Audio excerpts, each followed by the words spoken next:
Chapter 6 इसमें हमारी जो मेन लीड है वो डायरेक्टर सी से मिलती है और बहुत टेंस में होती है कि पता नहीं क्या होगा, मुझे जॉब लगेगी कि नहीं लगेगी। मेरी जॉब पक्का चली गई, अब मुझे जॉब नहीं मिलेगी बिकॉज़ उन्होंने डायरेक्टर सी के साथ काफ़ी लिटिल बिट बदतमीज़ी कर ली थी।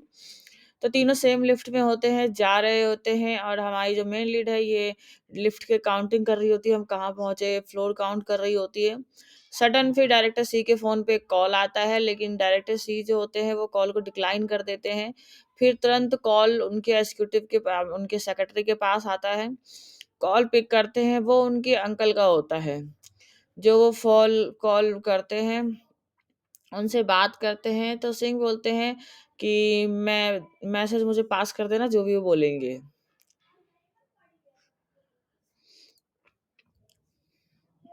सडन उनकी आवाज़ सुन के हमारी मेल लीड को लगता है कि शायद ये सही हैं, ज़्यादा प्रॉब्लम नहीं है और इनके जो अंकल हैं ये ज़्यादा स्ट्रिक्ट हैं, इस वज़ह से ये ऐसा बिहेव कर रहे हैं। अब ये अपने घर जाना चाहते हैं, ये सब चीज़ें वो सोचती रहती है और सोचती रहती है कि इनके पास कहीं कोई मिस्ट्रेस तो नहीं है या फिर मैं बन जाऊँ। और काफ़ी देर तक वॉक करने के बाद ये सब फिर कार के पास जाते हैं। ट्राई करती है बात करने की, बातचीत होती है और वो बोलते हैं कि आप हमारे साथ ही चलिए तो हम थोड़ा-सा बात भी कर लेंगे, तो वो एग्री कर जाती है, ओके। दोनों साथ गाड़ी में बैठे होते हैं और चल रहे होते हैं। हमारी मेड लीड थोड़ी-सी अजीब-सा बिहेव करती है कि पता नहीं क्या है और क्या डिस्कशन होगा, ये प्रोफ़ेशनल है कि नहीं है, ये सारी चीज़ें उनके बीच में डिस्कशन चल ही रही होती है कि मिस्टर सी बोलते हैं, "आर यू कोल्ड?" मीन्स उन्हें ठंड वगैरह या आप घबरा वगैरह तो नहीं रही हो, तो फिर वो भी दोनों में फिर बात करना स्टार्ट होता है, "नहीं, नहीं, ऐसा कुछ भी नहीं है, मुझे तो थोड़ा गर्माहट ही है, ठंड नहीं लग रही।" ये सब चीज़ें, "आई एम फाइन।" फिर ये सारी चीज़ें बातें होती हैं, सो फिर भी मिस्टर सी कहते हैं, "कोई नहीं, मैं विंडो ओपन कर देता हूँ।" तो वो फिर अजीब-सा बिहेव करती है। फिर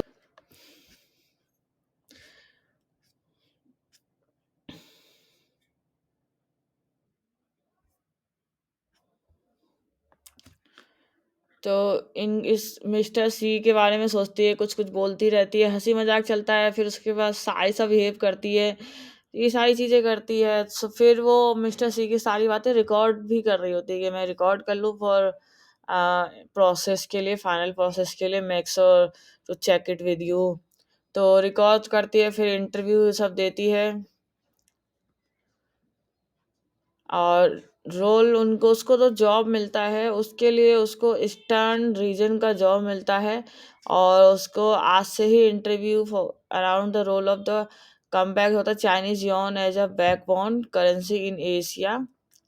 वो आंसर देती है, बहुत अलग-अलग तरीके का जवाब देती है, बहुत कन्फ्यूजन क्रिएट कर देती है। फिर भी जो हमारे मिस्टर सी होते हैं, वो ज़्यादा कुछ नहीं बोलते, स्ट्रेसली देख रहे होते हैं इनको।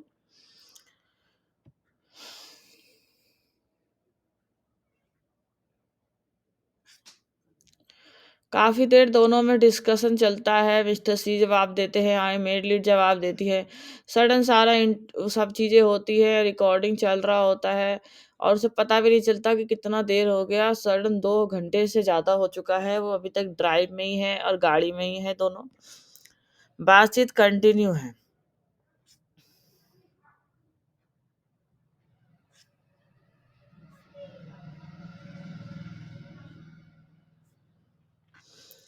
वो बहुत अजीब-सा ऑकवर्ड सा मोमेंट क्रिएट हो जाता है वहाँ पे। मिस्टर सी तो ज़्यादा कुछ नहीं बोलते, बस इन्फॉर्म करते हैं ऑलमोस्ट 2 आवर्स हो चुका है, so you can leave now. और वो गाड़ी को एकदम सुनसान जगह पे जाके डेज़र्ट टाइप का प्लेस होता है, वहाँ पे उसे छोड़ देते हैं। बोलते हैं कि गो होम बाय हॉर्स। तो ये बहुत उसमें होती है कि ये क्या, ये घोड़े से जाएँ, हॉर्स के थ्रू जाएँगे मिस्टर सी।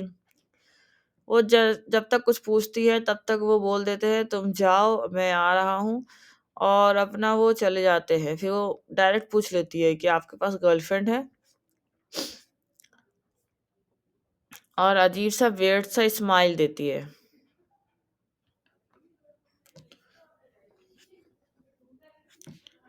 मिस्टर सी पीछे मुड़ते हैं और वो भी छोटा-सा स्माइल देके कहते हैं कुछ बोल ही रहे होते हैं कि जस्ट पीछे से एक ओल्ड एज पर्सन उनको जवाब बुलाते हैं, कॉल करते हैं, "Ceyhan, so you just arrived."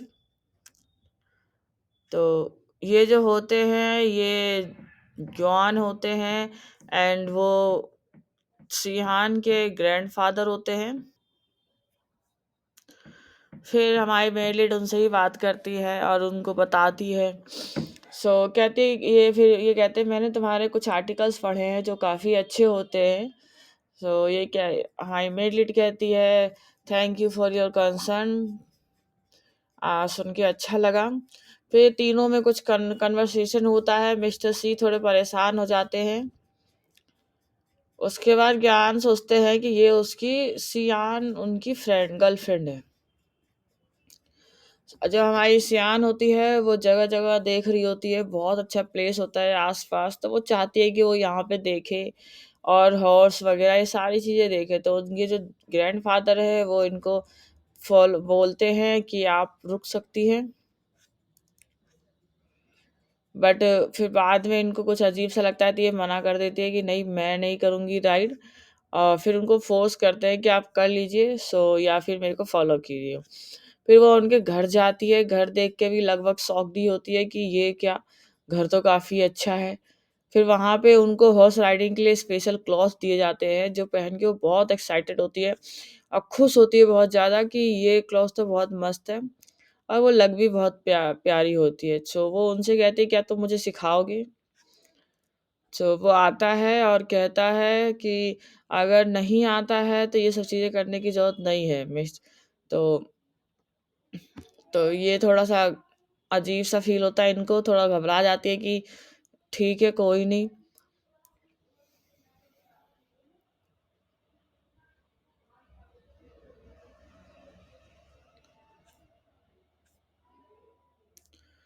पूरा दिन एन्जॉयमेंट के बाद ये अपना गाड़ी में वेट कर रही होती है कि सिया आएँगे और फिर इनको ड्रॉप करेंगे।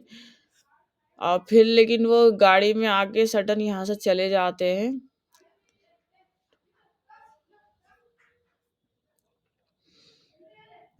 दोनों में बात कन्वर्सेशन हो रही होती है कि ये क्या है, कहाँ गए थे, क्या सारी चीज़ें वो अपने फ्रेंड को बता रही होती कि मैं राइड पे गई थी, मैंने ये सारी चीज़ें की। ऐसे ही दोनों में कन्वर्सेशन चल रहा होता है कि कहीं साइड से काफ़ी लाउड आवाज़ आता है।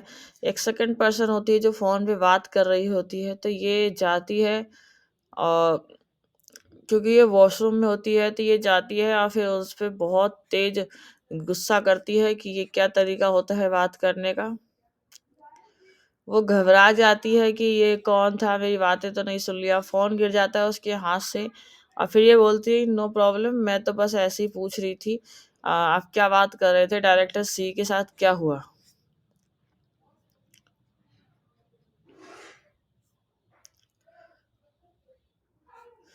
तो वो कुछ बोलती है, उसके बाद ये चली जाती है। Okay, no problem, I saw any more gain without pain ऐसे करके कुछ कन्वर्सेशन होता है दोनों में, फिर वो चली जाती है। फिर वो दोनों कार में बैठी होती है, वो और उसकी फ्रेंड। तो जो जू यूंग होती है वो बोलती है कि क्या हुआ, क्या बात हुई आपके साथ आपकी तो फिर ये बताती है कि कुछ नहीं, एडिटर चीफ को तुम कैसे जानती हो, ये सारी चीजें होती है कि मैं इस तरह से जानती हूँ, ये बताती है। फिर हमारी मेन लीड थोड़ी-सी घबराई होती है क्योंकि उधर उसका एक्स बॉयफ्रेंड होता है, तो वो इंटरेस्टेड नहीं होती है उससे बात करने में। उसने मेरे साथ चीट किया है, उसने ये किया है, उसने वो किया है, सारी चीज़ें वो उसको बताते हैं। फिर से वापस से फ्लैशबैक में चली जाती है कि कैसे क्या हुआ, फिर कैसे क्या ट्रीटमेंट हुआ, वो मेरे साथ कैसे बिहेव करता था। और फिर उसे मिस्टर सी की याद आती है, वो डायरेक्टर सी जो होते हैं उनकी याद आती है। फिर उसके बाद जो हमारा सीन है वो डायरेक्टर सी के ऊपर जाता है। वो सोच रहे होते हैं कि ये अपना कुछ कार में भूल गई है, मे बी इसलिए मुझे कॉल कर रही है।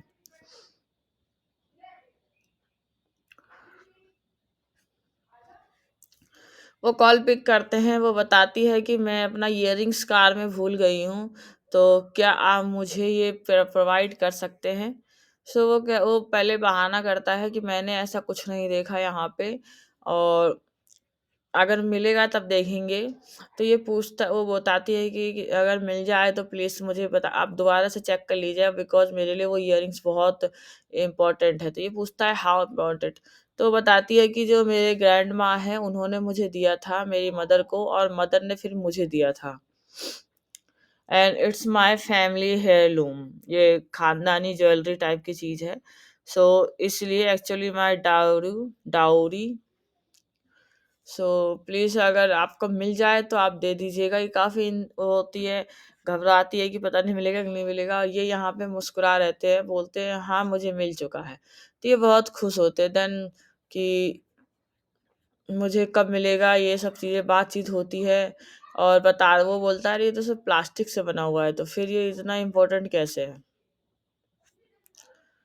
तो वो सारी स्टोरीज़ बताती है, उसके बाद ये मूव कर जाता है कि कहीं और आंटी ऑफिशियल मेंशन में पहुंच जाती है, ये जहाँ की ये सारी चीज़ें उनको बता रही होती है।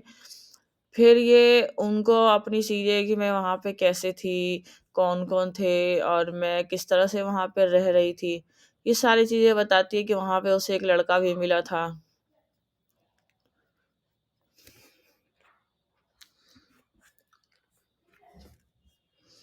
ये वही थे मिस्टर सी, जो ये अपने ड्रीम में देख रही थी कि हाँ, हम दोनों में बातचीत हो रही है और हम रिलेशन में हैं। ये इनकी बातचीत होना स्टार्ट होती है, तो वो उधर से आवाज़ आता है it's over, he actually kept it safe for me, ऐसे-ऐसे करके इनका डिस्कशन चल ही रहा होता है कि सडन ये उनको बता देती है कि मैं मुझे मिल गया है, तो अपना इयररिंग्स अपना ले लो। ये बहुत खुशी-खुशी सब कुछ छोड़ के इयररिंग्स लेने चली जाती है। फिर वहाँ पे सीडी और बाकी चीज़ें देखती है, जो भी ये अपना रखती है अपने पास सेव करके, जो काफ़ी दिनों बाद इसने नोट किया होता है। क्योंकि ये सारे सी अपने घर में रखते हैं और ये जाती है तो देख के बहुत खुश होती है, लेकिन सी बड़ा अजीब तरीके से बात कर रहे होते हैं कि ठीक है, आपको इयररिंग्स मिल गई, अब आप जा सकते हो, या आपको पानी चाहिए। ये सारी चीज़ें वो इनसे बोल रहे होते हैं और काफ़ी वियर्ड तरीके से बात करते हैं। तो ये भी ज़्यादा कुछ नहीं बोलती, नॉर्मली सुन रही होती है, तो फिर ये कहते हैं ठीक है, तो अब तुम जा सकती हो। तो फिर इसका फेस इस ऐसा हो जाता है कि भई ये तो डायरेक्ट बोल दिया इन्होंने।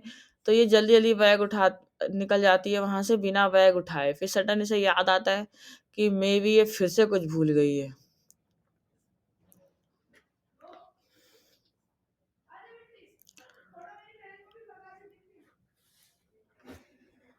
और फिर ये आती है वापस, क्योंकि ये पर्स के बारे में पूछना चाहती थी। ये उनसे पूछती है कि आपकी जो अभी जो थोड़ी देर पहले मेरे से पहले जो लड़की आई थी, क्या वो आपकी गर्लफ्रेंड है? बिकॉज़ वो अपना पर्स यहाँ भूल गई है।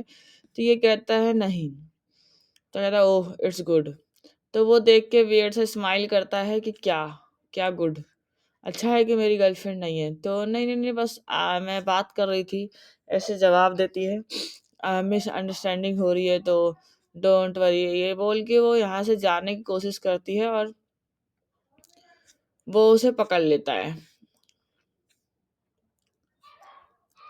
फिर दोनों में रोमांटिक टाइम स्टार्ट हो जाता है। वो दोनों एक-दूसरे को देख रहे होते हैं कि सडन इनको लगता है कि अब हमें चले जाना चाहिए। जब तक वो इधर से कुछ बोलता तब तक वो इमीडिएटली स्पीड में भागते हैं, इतनी स्पीड में कि अब वो दिखती भी नहीं है। और जिस लड़की की वो बात करती है, वो लड़की कोई और नहीं होती, उनकी रिलेटिव होती है, जो कि कहती है uncle I think here the sound of women, क्योंकि उसने हमारी मेन लीड की आवाज़ सुनी होती है, तो वो बोलती है कि मैंने यहाँ किसी लेडीज़ की आवाज़ सुनी है, सो कौन थी? तो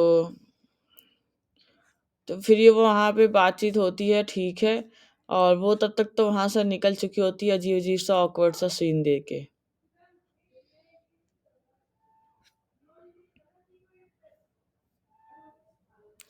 वो उन्हें बताता है क्या मैं इसको उस समय भी कोई जॉब मिला होता है, तो ये कहती है कि क्या मैं सच में ये जॉब करना चाहिए? मेरे पास जॉब नहीं है, लाइफ टाइम पैसे के लिए मुझे दिक्कत होगी, और मैंने कई सारे इंटर्नशिप कर रखे हैं 9 से 5 का। तो ये सब कुछ ये बताती है, तो वो कहता है कि तुम्हें करना पड़ेगा नेक्स्ट ईयर तक। और हमारी जो फैमिली है वो फ्री लोडर्स को नहीं रेस करती है, तो तुम्हें इसके लिए जॉब तो करनी ही पड़ेगी। तो एडिटर इन चीफ जात बनती है, ये वहाँ पे काम करती है और बताती है कि it's hire season after all, so आपको देखना पड़ेगा। वैसे आप गुड लुकिंग लग रहे हो। और स्कूल वाइड में ये सारी चीज़ें इंफॉर्मेशन में बातचीत चल रही होती है कि क्या है कैसे है। कुछ रोमांटिक टाइप का, कुछ ऑफिशियल टाइप की सारी चीज़ें डिस्कशन चल रही होती है। तो सडन उसे वो आवाज़ आती है और वो पूछती है हमारी मेन लीड से, क्या तुम अभी भी जैंग सुई से प्यार मिस करती हो? सो वो बताती है कि उसने मुझे बोला कि मैं तुम्हें ढूंढूं। तो यहाँ पे वो जवाब देती है कि चिंग सुइंग, ये मैं उसे नहीं जानती और मुझे उसके लिए ज़्यादा कुछ बोलने की ज़रूरत नहीं है, इसलिए इग्नोर करो। फिर जो हमारी मिस्टर सी होते हैं, उनकी जो कज़न रिलेटिव्स होती है, वो तैयार होके ऑफिस जाते ही वहाँ स्टर्निंग लग रही होती है और वो वहाँ जाके बोलती है कि मुझे यहाँ पे हायर किया गया है इंटर्न के लिए, सो मैं यहाँ आई हूँ।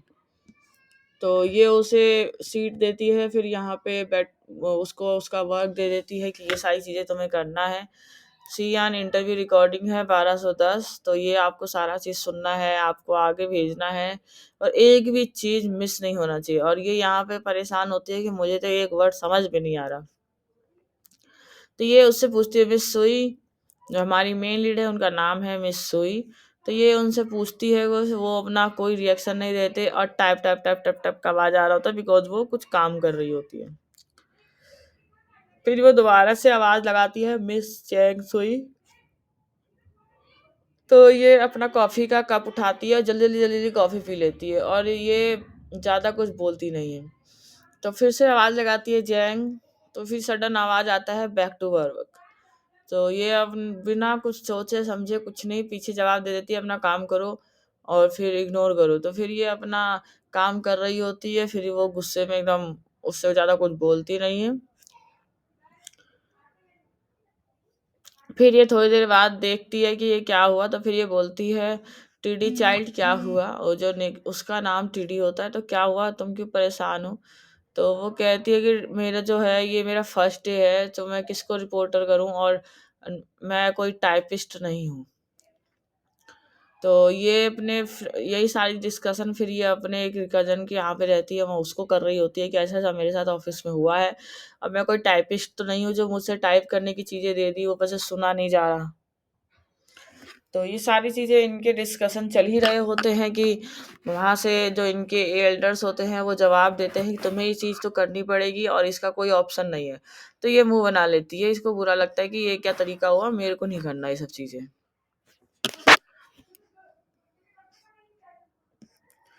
फिर ये बोलता है, इशारा करता है, तो फिर कहती है ठीक है मैं काम करने के लिए रेडी हूँ, कोई ऑप्शन नहीं है मेरे पास। फिर इसी तरह से इनका चलता है और लंच इनका ख़त्म हो जाता है। फिर नेक्स्ट मॉर्निंग में जो हमारी मेन लीड होती है, वो बहुत स्मार्ट लग रही होती है और घूम रही होती है।